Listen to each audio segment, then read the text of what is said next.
Assalamualaikum sahabat Islam, yang seperjuangan dan sama-sama mengharap ridho Allah, dan syafaat Nabi Muhammad. Semoga kita diberi kelancaran rezeki dan dipermudah semua urusan kita, serta sehat dan diberi keberkahan umur. Kali ini kita akan membahas tentang perjalanan Nabi yang menahan rasa lapar beliau, hingga Nabi terkenal tamparan seorang Arabi.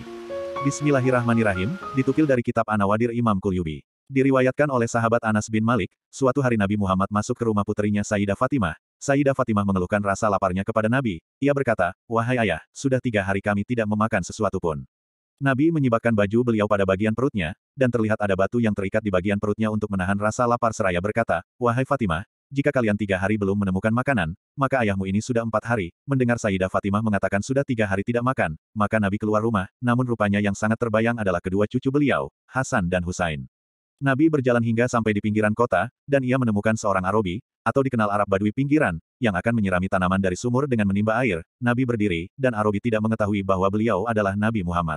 Nabi bersabda, "Wahai Arabi, apakah engkau butuh orang yang bisa engkau pekerjakan?" "Iya," jawab Arabi. Nabi bersabda lagi, "Apa yang harus aku lakukan?" Arabi menjawab, "Menyirami dari sumur ini." Kemudian Arabi memberikan timbaan pada Nabi, dan Nabi mendapat upah 3 buah kurma, dari satu timbaan itu, dan kemudian Nabi memakannya. Kemudian Nabi melanjutkan timbahannya, hingga mendapat 8 timbaan, dan ketika akan mengangkat timbaan yang ke-9 ternyata tali timbahannya putus, sehingga timbahannya jatuh ke dalam sumur, dan Nabi pun merasa bingung. Datanglah si Arabi dengan keadaan marah dan ia menamparkan wajah mulia Nabi, dan memberikan upah 24 kurma. Nabi menerimanya, kemudian Nabi menjulurkan tangannya ke dalam sumur yang dalam, dan mengambil timbaan yang tadi putus, dan setelah dapat, kemudian timbaan itu diberikan pada Arabi, dan Nabi meninggalkan si Arabi tersebut. Sejenak si Arabi tertegun, heran dan berkata, "Ini adalah seorang Nabi yang hak." Kemudian ia mengambil golok dan memotong tangan kanannya sendiri, tangan yang dipakai untuk menamparkan wajah Nabi, hingga ia pingsan, dan ia siuman ketika ada orang yang memercikan air ke wajahnya. Orang itu bertanya pada si Arabi, "Apa yang terjadi padamu?" Arabi pun menjawab, "Tadi aku menamparkan wajah seseorang, dan aku sangat menyangka bahwa orang itu adalah Nabi Muhammad. Aku takut terkena azab Allah, lalu aku memotong tanganku yang digunakan untuk menamparnya." Lalu Arabi membawa tangan kanannya yang terputus dengan tangan kirinya, dan ia menuju masjid dan berkata, "Wahai para sahabat Nabi Muhammad, di manakah Nabi Muhammad berada?"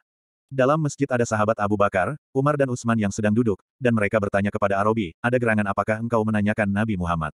Arabi menjawab, "Aku mempunyai keperluan kepadanya." Kemudian sahabat Salman menuntun tangan Arabi dan menuju rumah Fatimah. Ketika itu Nabi Muhammad sedang memangku kedua cucu beliau di rumah Fatimah. Hasan duduk di atas pangkuan paha Nabi sebelah kanan, dan Husain di atas pangkuan paha sebelah kiri, dan beliau menyuapi keduanya dengan kurma hasil kerja beliau. Di luar rumah Arabi memanggil, "Wahai Nabi Muhammad."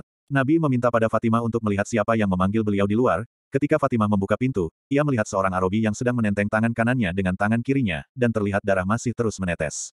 Kemudian Fatimah kembali dan mengabarkannya kepada Nabi. Lalu Nabi berdiri dan menemui Arabi. Arabi pun berkata, "Wahai Nabi Muhammad, maafkanlah aku, sungguh aku tadi tidak mengetahui bahwa engkau adalah Nabi." Nabi menjawab, "Mengapa engkau sampai memotong tanganmu?" Arabi berkata, "Aku tak akan membiarkan tanganku yang telah menamparkan wajahmu."